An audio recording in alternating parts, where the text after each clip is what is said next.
नहीं देती है, ब्राइटनेस कम करता हूं तो तुम दिखाई नहीं देते हो। मेरे साथ बहुत तकलीफ है मेरे कलर को लेके। ये लोग मुझे छेड़ते रहते हैं, बोले अट्टा पट्टू तुम कभी सम्मेलन में जाते हो, ये थोबड़ा लेके इतने बड़े बड़े मंच पे जाते हो, इस थोबड़े का कुछ इलाज कराओ। मैं भी एक डॉक्टर के पास में गया, डॉक्टर ने एक साबुन दी, एक क्रीम दी, बोले 1 महीने तक ये साबुन से नहाना, ये क्रीम लगाना। 1 महीने के बाद मैं फिर डॉक्टर के पास में पहुंचा, डॉक्टर ने पूछा कुछ फर्क पड़ा? मैंने कहा जी पड़ा। बोले क्या? मैंने कहा साबुन काला हो गया। मेरे साथ ये टेंशन, पहले तो मैं साबुन से नहाता हूं, बाद में साबुन को नहलाना पड़ता है। उससे बात नहीं बनी तो बंबई में एक बड़े डॉक्टर के पास में चला गया, 5,000 रुपए तो उसकी फीस थी। तो मुझे लगा कि हो सकता है ये ढंग ढंग का डॉक्टर होगा, थोड़ा कुछ कर देगा इलाज पानी। ध्यान से उसने पूरे चेहरे को देखा, उसके बाद में मेरे से बोलने लगा ये स्किन डिसीज की प्रॉब्लम है, ये सन बाथ लेने से ठीक होगी। अब सन बाथ लेना मतलब आपको पता है, समंदर किनारे कपड़े उतार के लेट जाओ, सूरज की रोशनी में लेटे रहो। अपन हूँ चौपाटी, कुछ नहीं, बहुत सारे कौवे इकट्ठे हो गए, एक कौवे ने दूसरे, बहुत तकलीफ हो जाती है सर मुझे इस काले कलर के कारण, क्या बताऊं। लेकिन काले कलर का एक बहुत अच्छा फायदा है कि एक बार मैं इसी घर में, वो नाइट बल्ब जल रहा था, तो सफेद कुर्ता पहन के खड़ा हो गया, हल्की हल्की रोशनी थी। पत्नी कमरे में आई, उसने देखा, बोले लगता है कुर्ता गलत जगह टंग गया है। लेकिन काले कलर का एक बहुत अच्छा फायदा मुझे ये होता है कि मेरे मोहल्ले में एक भी शनि देव का मंदिर नहीं है। शनिवार को मोहल्ले भर की महिलाएं पूजा का सामान लेकर मेरे घर आती हैं और पूछती हैं कि हमारा शनि देव कहाँ गया। भाई साहब बहुत बढ़िया लग रहा है, आप मुस्कुराए, मैं आपको हिम्मत दे रहा हूं। मालूम है बाजू में पत्नी जी बैठी हैं, लेकिन हम आपके साथ हैं, आप हंसो। ये जो ऊपर का चपाट थोड़ा सा लग रहा है ना, लाइट वहां जा रही है, उधर से रिफ्लेक्ट होके इधर आ रही है। उसके बाद में एक विदेशी महिला इनसे टकरा गई और उसको इनकी मूछ पसंद आ गई, इनके पीछे ही लग गई। बोले मूछ बेचोगे क्या? ये भी मूड में आ गए, बोले बेच देंगे, क्या जाता है, घर की खेती। 1,000 में सौदा तय हुआ।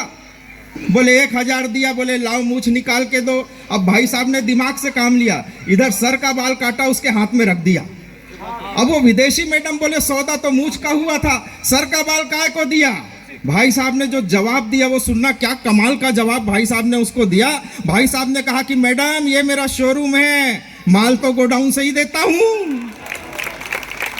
इस चक्कर में थोड़ा सा गोडाउन साफ हो गया है। लेकिन आइए, है नहीं, पहले पूरी बात सुनो। जो आदमी हमेशा हंसता रहता है और दूसरों को हंसाता रहता है, वो कभी भी स्वर्ग इसलिए नहीं जाता क्योंकि वो जहां जाता है स्वर्ग वहीं आ जाता है। इसलिए हंसते रहना, मुस्कुराते रहना। और बंबई में एक दिल का हॉस्पिटल है जहां हार्ट की सर्जरी होती है। उस अस्पताल के बोर्ड पे मैंने 2 लाइन पढ़ी, बहुत काम की लाइन थी कि गर दिल को खोल लिया होता यारों के साथ में, गर दिल को खोल लिया होता यारों के साथ में, तो नहीं खोलना पड़ता अस्पताल में औजारों के साथ। तो दिल को बड़ा करिए, मस्ती के साथ में, आनंद के साथ में बैठिए। और ये कवि सम्मेलन तो ऐसा काम है सर कि कवि सम्मेलन तो महज नाम ले तू तो नहीं भो पारा, लेते रहिए नाम, भगवान कल्याण कर।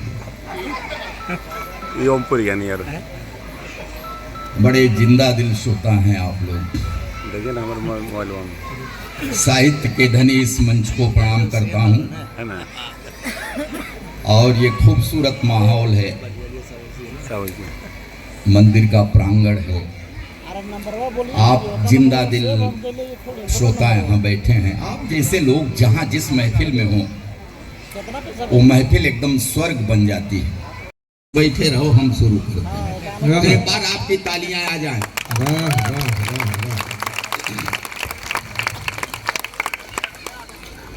कह रहा हूं कि माँ छाल एक पेड़ की घिसकर लगाती थी, वो जख्म सूख जाता था जिस पर लगाती थी। माँ छाल एक पेड़ की घिसकर लगाती थी, वो जख्म सूख जाता था जिस पर लगाती थी। वो छाल अब लगाता हूँ, राहत नहीं मिलती, माँ छाल के संग ममता भी घिस कर लगाती थी।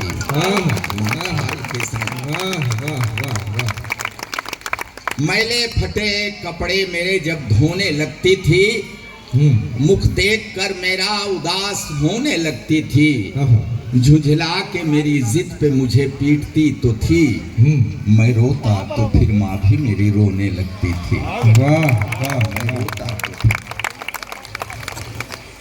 ये अखबार का कार्यक्रम है और जो चेहरे मुझे दिखाई दे रहे हैं सब समझदार कविता को समझने वाले लोग हैं आप लोग, इसलिए ये पंक्तियां सुना रहा हूँ। हालांकि ये सब चीजें हम नहीं सुनाते, अब धीरे धीरे हम अपनी औकात पर आएंगे।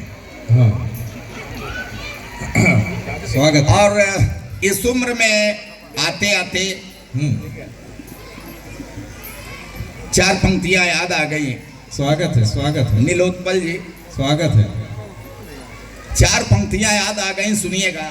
हाँ, स्वागत है। कि सरबोझ गृहस्थी का लिए हांफता रहा, सरबोझ गृहस्थी का लिए हांफता रहा। सुनिए, स्वागत है। अड्डा पट्टू जी, स्वागत है। ये जो हमारा चेहरा और हमारा ना, हम लोग जन्मजात तो ऐसे नहीं। क्यों सर? 50 साल लगते हैं सफेदी सर पे लाने में। 50 साल की तपस्या है, ऐसे नहीं सफेद हो जाता। 50 साल लगते हैं सफेदी सर पे लाने में। ये काला क्या है, लगते 10 मिनट काला बनाने में। वाह वाह। हम जन्मजात ऐसे नहीं हैं। हाँ, पहले हम भी कृष्ण जी जैसे छोटे भोले भाले दिखाई पड़ते थे।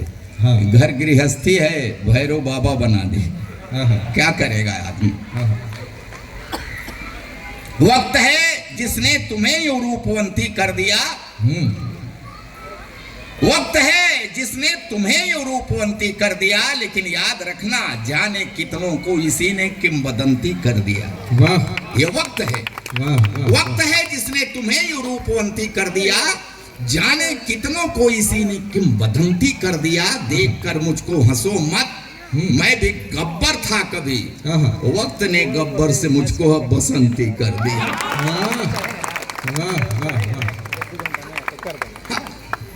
सही बता रहा हूं नौजवानों, आपसे सच बता रहा हूं। मैं छोटा सा था तो ऐसे नहीं था, बड़ा मुझको देख करके लोग कहते थे ये मात्र शक्तियां भी। कोई कहती बाल मुझ पर गए, कोई कहती नाक, कोई कहती होठ, कोई सब यही कहती ये मुझ पर गया है, ये मुझ पर गया है, ये मुझ पर गया है। वो तो बाद में मेरे गजब के कारनामों को देख के सब पलटी मार गई। कहने लगे हराम खोर, पता नहीं किस पर गया है। अच्छा, मैं बिगड़ न जाऊं इसलिए मेरे बाप ने मुझको वो गांव वाले सरकारी प्राइमरी स्कूल में नहीं पढ़ाया। मेरा एडमिशन एक अच्छे प्राइवेट स्कूल में कराया। तो विरोध में भाई, ये उनकी सास उनके साथ बैठी है ना, बोले बजाई तक तुझे बजा दूंगी। विदाई के समय रो रहे थे, फूट फूट, एकदम सच सच बता रहा हूँ, फूट फूट कर रो रही थी। तो मैंने कसम लिया कि इसको कभी कष्ट नहीं दूंगा, हमेशा सुख में रखूंगा। अच्छा। धीरे धीरे आप विश्वास करिए, मैंने कभी उनसे नजर मिलाकर सर उठा करके बात नहीं किया। हमेशा बड़े अदब से उसे निहारता हूँ। उसके पैर के अंगूठे में हल्की सी भी ठोकर लग जाए, तुरंत बैठकर मुंह से फूंक मारता हूँ। जब कभी उसका तेवर गरमाने लगता है, बिना सर्दी जुकाम मेरे गले में बलगम गड़गड़ाने लगता। फिर भी जाने क्यों वो हमेशा मेरे ऊपर ऐंठती है। हे भगवान, पंडित जी बीवी को शादी में बाएं बैठाने चाहे दाएं, बाद में तो सिर पर ही बैठती है। नौजवानों, रख दूं हाथ पर गड्डी तो चहकने लगती है। प्यार का ओवरफ्लो सैया सैया जगह भैया भैया कहने लगती। जिस दिन नहीं पाती पैसा, ऐसे नजरों से देखती जैसे चबा जाएगी कच्चा। मैं खाते वक्त अक्सर अचार मांगता हूँ। आप भी मांगते होंगे सर। खाते वक्त अक्सर अचार मांगता हूँ, अब क्या करूं। जब देखता हूँ कि उसकी भौं तनी है, कहाँ हिम्मत पड़ती है कह दूं कि सब्जी ठीक नहीं बनी है। एक दिन रोटी कड़ी थी, मेरे 2 दांत टूट गए। कड़ी रोटी के खाने से नहीं टूटे, कह दिया था रोटी कड़ी है। बेलन के हवाई हमले से मेरी रूह हिल गई। उसी दिन से मुझे दिव्य दृष्टि मिल गई। अब वो मुझे गधा कहती है तो हाँ मैं सिर हिलाता हूँ। वो एक शब्द बोलती मैं पूरा पैराग्राफ समझ जाता हूँ। मैंने 2 विश्वविद्यालयों से डिग्रियां ली, मगर इस बात का भी उसके ऊपर कहाँ असर पड़ता है। कहती है बछड़ा भले 2 गायों का दूध पिए, बड़ा होके बैल ही बनता है। चावल में अक्सर कंकड़, तो मैं कहता हूँ अरे भाग्यवान, उस भगवान ने तुझे 2 बड़ी बड़ी आंखें दी हैं, ये चावल के कंकड़ बीन लिया करो जी। तो कहती उसी भगवान ने तुम्हें भी तो 32 दांत दिए हैं, ये चावल के कंकड़ फोड़ लिया करो जी। अब क्या करूं साहब, आज भी हर रोज उससे कोई न कोई शऊर सीख रहा हूँ। आंख कान मूंद कर ट्राली खींच रहा हूँ। और अब मेरी पूजा की कुछ पंक्तियां सुन लीजिएगा। मैं कहीं से चलूं लेकिन आपसे कुछ कहना चाहता हूँ कि आज भी हर रोज उससे कोई न कोई शऊर सीख रहा हूँ। आंख कान मूंद कर ट्राली खींच रहा हूँ। जी हाँ साहब, जी हाँ खींच रहा हूँ ट्राली, मगर खुश हूँ क्योंकि मैं जानता हूँ बेशक वो मुझसे लड़ती है झगड़ती है, मगर मुझे हल्का सा बुखार भी आ जाए तो मेरी कुशलता के लिए तुलसी के नीचे दिया धरती है। वाह वाह वाह। कि हाँ बेशक वो मुझसे लड़ती है झगड़ती है, मगर मुझे हल्का सा बुखार भी आ जाए तो मेरी कुशलता के लिए तुलसी के नीचे दिया धरती है। रखती है व्रत उपवास, मनाती है कि अक्षुण रहे हवात, बना रहे 7 जन्मों का साथ। और ये नोक झोंक ये तो दाम्पत्य का अंग है। मियाँ बीबी से लड़ता है, बीबी मियाँ से लड़ती है, मगर बिखरने मत देना इस दाम्पत्य को, क्योंकि बुढ़ापे में जब बेटे और बहुएं मुंह मोड़ लेते हैं तो एक को दूसरे के सहारे की बड़ी जरूरत पड़ती है। ब्राह्मण के सामने आप खाते पीते रहो तो ब्राह्मण को हजम नहीं होता है जी। ब्राह्मण को अगर निपटाना है तो देखो अच्छा तरीका बताता हूँ, उसको ब्राह्मण को घर में बुलाओ, बिठाओ और बहुत अच्छे अच्छे पकवान उसके सामने बैठ करके खाओ। ब्राह्मण ऐसे ही निपट जाएगा। पोस्टमार्टम में भी पता नहीं चलेगा साला निपटा कैसे। एकदम सन्नाटे में पीछे का मोहल्ला आ गया। ये जो डब्बे आप बीच बीच में बांट रहे हो ना, ये सारी व्यवस्था उसके कारण बिगड़ रही है। लोग खाने में मस्त हो गए हैं, तालियां कम बजा रहे हैं। भाई साहब यहीं बैठ जाओ, बार बार इधर उधर फालतू में किसको ढूंढ रहे हो? कोई मतलब नहीं, कोई नहीं आई है आज जिसको आप ढूंढ रहे हो, वहीं बैठ जाओ। बाबा रामदेव बड़े कमाल के। मैं थोड़ा सा बहनों को जागरूक करना चाहता हूँ। पुरुष तो जाग गए हैं, इधर की तालियां आ रही है, लेकिन आपकी तालियां बहुत कम आ रही हैं। और आप एक अनुपात देखना कि मंच पे इतने सारे पुरुष कवि हैं, लेकिन केवल एकमात्र कवित्री है। और वो भी इसलिए कि आप एक चीज देखना कि महिलाओं का जब 18 साल पूरे हो जाते हैं और सारे लोग, यही मैं ट्रेन में जा रहा था, सारे के सारे लोग लगे हुए थे। एक बहन जी से मैंने पूछ लिया, मैंने कहा बहन जी ये क्या चल रहा है? का योगा, इससे अपना बाल लंबा होगा। मैंने कहा यार कमाल का आदमी है, बाबा भी है। घिसो नाखून निकले बाल। कोने में एक बहन जी बैठी हुई थी मुंह ढक के। मैं उनके पास में गया, मैंने कहा आंटी आप भी करो ना बाबा रामदेव का योगा, आपका भी बाल लंबा होगा। वो बोली क्या बताऊं बेटा, मैंने थोड़ा ज्यादा कर ली तो दाढ़ी और मूंछ निकल गई। स्थिति ऐसी बिगड़ जाती। थोड़ी सी एक बदमाशी और करना चाहता हूँ। पीछे का मोहल्ला अभी भी थोड़ा सा खामोश हो गया है। थोड़े दिन पहले आपने देखा सर वो कोरोना आया था। 3 साल भयंकर त्रासदी हम लोगों ने झेली, और ये उस ऊपर वाले की बड़ी हमारे ऊपर कृपा है कि उस त्रासदी को झेलने के बाद में आज आप और हम आमने सामने बैठ करके हंस रहे, मुस्कुरा रहे हैं। ये केवल उसका वरदान है। कोरोना के टाइम पे स्थिति बड़ी खराब थी। हम कवियों के काम धंधे बंद हो गए थे।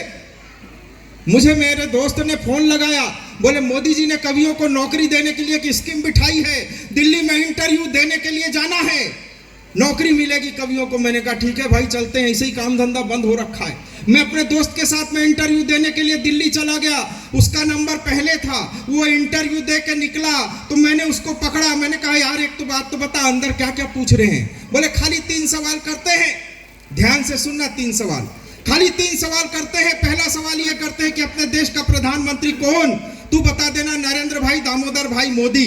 ठीक है, याद रखना, बाद में पूछूंगा मैं आपसे। पहला सवाल करते हैं, नरेंद्र प्रधानमंत्री कौन? बता देना, नरेंद्र भाई दामोदर भाई मोदी।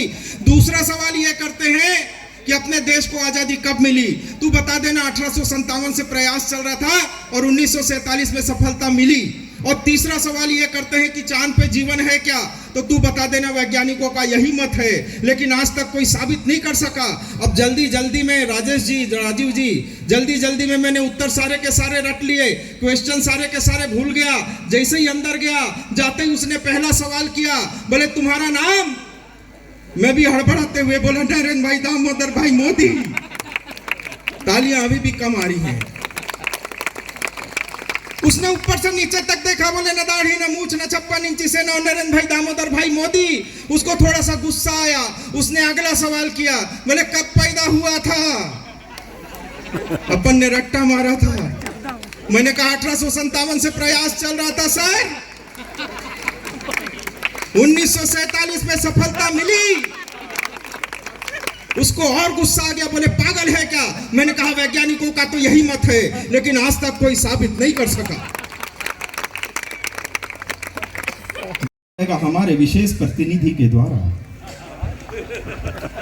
हंसी कहीं से भी निकल के आ जाती है कि महाकुंभ में न्यूज मीडिया का बस 2 ही किस्सा, एक तो है IIT बाबा, सेकंड मोनालिसा। टेंशन छोड़ो, हंसो हंसाओ रे बजाओ तालियां।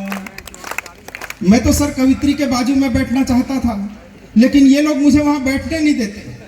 बोले दोनों के दोनों एक साथ बैठ के ऐसे लगेगा जैसे अमावस और पूर्णमासी दोनों एक साथ बैठे हुए। लेकिन इनको बता देना चाहता हूं कि जेठालाल बबीता जी का लगा ले कितना चक्कर, अरे जेठालाल बबीता जी का लगा ले कितना चक्कर, लेकिन उसके साथ रहेगा यही काला अय्यर। का टेंशन छोड़ो, हंसो हंसाओ रे बजाओ तालियां। टेंशन छोड़ो, हंसो हंसाओ रे बजाओ तालियां। और होली न्यूज में मोदी जी ने चैलेंज नहीं लगा दी, होली न्यूज में मोदी जी ने चैलेंज नहीं लगा दी। हिम्मत है तो शादी करके दिखा दे राहुल गांधी। कि टेंशन छोड़ो, हंसो हंसाओ रे बजाओ तालियां। टेंशन छोड़ो, हंसो हंसाओ रे बजाओ तालियां। पुनः आप सभी को प्रणाम करती हूँ। इसका इको थोड़ा सा बढ़ा दीजिएगा। नहीं बढ़ेगा, इतना ही है। इको नहीं है इसमें। इको वाला कौन सा है? इको वाला दो ना है। आप सभी से निवेदन है कि आप मन से सुनिए, क्योंकि मैं देख रही हूँ उधर पुरुष वर्ग तो तालियां बजा रहा है, आपकी तालियां थोड़ी कमजोर है। इस तरह से तो आप नहीं सुनती है ना। आपको शक्ति इसीलिए कहा जाता है क्योंकि आप हमेशा पुरुषों से आगे हैं, सदैव पूजनीय होती है। शक्ति है तो शिव है। मैं चाहती हूँ एक बार सभी हाथ उठाएं और बताएं कि नवादा शहर कैसा सुनता है। सभी से निवेदन करती हूँ एक बार हाथ उठाएं और तालियां बजाकर मुझे आदेशित करें। बहुत आभार, बहुत धन्यवाद। मैं श्रृंगार की कवयित्री हूँ, प्रेम की कवयित्री हूँ और प्रेम से ही अपनी बात शुरू करूंगी। पहले ये माइक सेट कर लें। स्वागत है, स्वागत। इनको कुछ सुना देती हूँ पहले, उसके बाद मैं अपने काव्य पाठ पर आऊँगी। क्या कहते हो, सुना दें? ये पंक्तियाँ सिर्फ आपके लिए। एक बार आप इनकी तरफ देखिएगा, उसके बाद मेरी पंक्तियों को गौर से सुनिएगा। बढ़िया है, दोनों ही तरफ आग लगाओ तुम तो। कि जो काले कोयले से है नगीना चाहिए इनको, ये काले कोयले से है नगीना चाहिए इनको। नतीजा कुछ भी हो लेकिन हसीना चाहिए इनको। गलत फहमी न जाने कौन सी पाले हुए हैं ये, गलत फहमी न जाने कौन सी पाले हुए हैं ये। शक्ल है जॉनी लीवर सी रवीना चाहिए इनको। बहुत आभार। बहुत बहुत बढ़िया। शिखा, तुम्हें पता नहीं कि काले लोग कैसे होते हैं। हम काले हैं तो क्या हुआ, दिल वाले हैं। मैं सब आप जब मार्केट में जाते हो तो अंगूर खरीदते हो ना भाई साहब, ये अंगूर ज्यादा से ज्यादा 100 रुपए किलो का होता है, लेकिन किशमिश वही अंगूर जब सूख के काला होता है ना तो उसकी कीमत बढ़ जाती है। इन गोरे लोगों को पता नहीं कि काले कितने काम के होते हैं, कालों की कीमत क्या होती है। और देश को खतरा हमेशा गोरों से रहा है, कालों से कभी नहीं रहा। बहुत अच्छे। मैं काव्य पाठ पर आती हूँ अपने। देखिए, प्रेम मेरे लिए क्या है, मैं चार पंक्तियों के माध्यम से आप तक पहुँचाती हूँ। स्वागत। कि प्रेम को हर घड़ी गुनगुनाती हूँ मैं, प्रेम के भाव मन में। आप इधर उधर कहाँ देख रहे हैं? घड़ी गुनगुनाती हूँ मैं, प्रेम के भाव मन में जगाती हूँ मैं। प्रेम पढ़ प्रेम लिख प्रेम को पूज कर, प्रेम पढ़ प्रेम लिख प्रेम को पूज कर, प्रेम के गीत, प्रेम से प्रेम के गीत गाती हूँ मैं, प्रेम से हूँ मैं। और प्रेम क्या है, चार पंक्तियों में बताती हूँ। स्वागत है। कोई पावन सा धाम हो जैसे। लोग प्रेम की अलग अलग परिभाषा देते हैं। मेरे लिए प्रेम की परिभाषा क्या है? सामने मंदिर है, बहुत पवित्र ये प्रांगण है, इधर पत्नियां बैठी हुई हैं, इधर पति बैठे हुए हैं। आपको ये पंक्तियां सौंपती हूँ। प्रेम क्या है? कोई पावन सा धाम हो जैसे, अयोध्या सा नाम हो जैसे, प्रेम में हो पवित्रता इतनी, प्रेम में हो पवित्रता इतनी, साथ सीता के राम हो जैसे। करना आपको ये है, जैसे खेत में आवारा पशुओं की रक्षा के लिए बजरबट्टू लगाते हैं, वैसे आप बिल्डिंग पे इनके मुंह में चूना लगा करके हट्टा पट्टू लगा सकते हैं। बहुत अच्छे पंडित जी। आप बैठ जाइए या तो मत आइए, आइए या तो मत आइए, ऐसे करेंगे हमारा भूल जाता है। खूब बढ़िया सुने आप सज्जन, ऐसे ही सुना जाता है। बड़े बड़े अपार्टमेंट में हमने 22-23 देश की यात्रा की, विदेश में भी इतना बढ़िया नहीं सुनते। एक समस्या है, ये इतने बच्चे जो 9 बजे तक जगे हैं, ये अदर सिटी में रोज जगते हैं, ये रोज 9 बजे तक जगते हैं, तो सवेरे स्कूल जाने में दिक्कत नहीं होती। कितने उत्साह के साथ जगे। लेकिन कवि सम्मेलन और हिंदुस्तान अखबार का आयोजन, ये आयोजन इतना भव्य है कि आप बच्चों के साथ आप एक बोरा सीमेंट दिया था कवियों को, तो ये कल्याण ज्वेलर्स वाले कुछ देंगे कि नहीं देंगे? अच्छा, अखबार वाले से आप क्या कर सकते हैं? अखबार वाले से आप कैसे ले लेंगे? हम कहें सर यूरो साहब कुछ कल्याण ज्वेलर्स वाले आप ही को कि हम लोग को। क्या पंडित जी, कल का जो कवि सम्मेलन है कटिहार में, उसमें बाटा जूते वाले में सबसे बढ़िया प्रायोजक वही है। यहाँ वाला माफ कर दीजिए, वहाँ दिलवा देंगे। लेकिन आप बस एक अरे बाप रे, वहाँ दिलवा देंगे। एक मत बनाइए, आप उसमें लगेंगे सर, आपको कोई फायदा नहीं। आप मोबाइल में हमको कैद करेंगे। नहीं, हम कुंडली रख के बोले, कुंडली देख के बताए कि आपको देख के बताए। बढ़िया है भाई। देखिए, दुनिया का सबसे सकारात्मक आदमी जो होता है वो एंकर होता है, जिसके हाथ में माइक गलती से चल जाता है। जैसे आपके यहाँ श्रवण जी थे। टैलेंट सूची भाई साहब, ये स्पॉन्सर पर निबंध सुनाए हम लोग को, उसका विशेषता बताए हैं। ये बताए कि जब गणपति में पीछे पीछे बालशाही महकता है, पंचम गिरता है कुर्ता से। क्या बात है। मुंह खुद चेहरा जो है खुद ही राजभोग लगता है। कोई मिठाई दुकान पर इतना निबंध लिख सकता है, गणपति मिठाई, आप इनके लिए ताली बजाइए महाराज। और आपसे एक निवेदन है, अगला बार से पैकेट बनाइए तो काजू थोड़ा बढ़िया से भरा कीजिए, बहुत कम।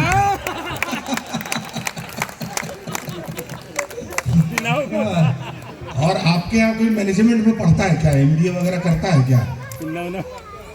डॉक्टर है, इसीलिए गिन के टेबलेट दिया, सब में 3-3 गो काजू था। बहुत क्या बात है श्रवण जी, आपको सुन के नाम आपका श्रवण रखा गया है, दूसरे का सुना भी करिए। सुनाइए।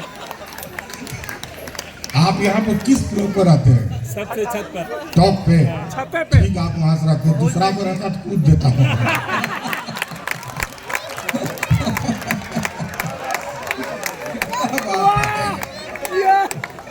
आपको सही जगह पर आगे भी बिठाए, तो टॉप पर रखिए इन्हीं को, हम लोग नीचे गिर बाहर। बहुत सारे। अरे बाप, श्रवण जी के पास ऐसा कला है कि अगर ये तीर्थ यात्रा पर ले जाए तो चाचा चाची दोनों उतर के दिन वो सलोना में। और देखिए जब ये आदर्श सोसाइटी बन रहा होगा कितना तरह का ईंटा रख के, नहीं आप जो इधर दाबिए, उधर आपका छज्जा निकल रहा है, आप इधर घुसिए थोड़ा सा आप नहीं बैठाइए राजीव जी को, तो ऐसा नहीं होगा, पार्किंग में इतना जगह दीजिए। लेकिन इन बच्चों की मिल्कियत, इनका साम्राज्य कितना बड़ा है, देखिए इनसे बड़ा कौन जमींदार है। कि जहाँ मन जाते थे, जो मन खाते थे, और गेंदा के फूल से तितली उड़ाते थे। देखिए जमींदारी कि जहाँ मन जाते थे, अरे जो मन खाते थे, अरे गेंदा के फूल से तितली उड़ाते थे। कि दोनों हाथ ऊपर करके हवा होना रे, कहाँ गया है मेरा दिल वो सलोना रे, दिल वो सलोना। ये बचपन, इसकी राजसी, इसकी बादशाहत अब आप जीवन भर मिस करिए। अगर खुद को बादशाह बनाना चाहते हैं तो अपनी बादशाहत को इन बच्चों में डाल दीजिए, वहीं से आपको निकल जाएगी बादशाह। क्या था? अरे क्या हाल चाल? खाते थे, अरे धूल में नहाते थे, और सारी धरती थी अपनी कहीं लौट जाते थे। अरे माटी हम खाते थे, धूल में नहाते थे, सारी धरती थी अपनी कहीं लौट जाते थे। कि हरी हरी घास वाला, हरी हरी घास वाला कोमल बिछौना रे, कहाँ गया है मेरा दिल वो सलोना रे, दिल वो सलोना रे। देखिए मैं गला मेरा जरूर खराब है, लेकिन हमारी टीम को पता है कि हम कवि सम्मेलन के मंच पर हैं। हिंदुस्तान के कवि सम्मेलन के मंचों के रिकॉर्डिंग आप यूट्यूब पर सुनिए, आपको 100 में से 95 ऐसे कार्यक्रम मिलेंगे जहाँ कविताएं नहीं सुनाई जा रही हैं, यहाँ गीत नहीं सुनाए जा रहे हैं। कम से कम अखबार इस तरह के कार्यक्रम, औपचारिक कार्यक्रम करता है जिसमें तालियों का दबाव नहीं है, जिसमें मेरे जैसे लोगों को इस बात की फिक्र नहीं है कि अगर मैंने टेक नहीं लगाया जोर से तो गांधी मैदान पर बैठे हुए लोग जो निराश हो जाएंगे, अरे यार इसने जो जिस अंदाज में हुंकार भरता है नहीं गा पाया। मुझे पता है कि मुझे मैसेज देना है कि गीत क्या कर सकता है, साहित्य क्या कर सकता है। कहा जाता है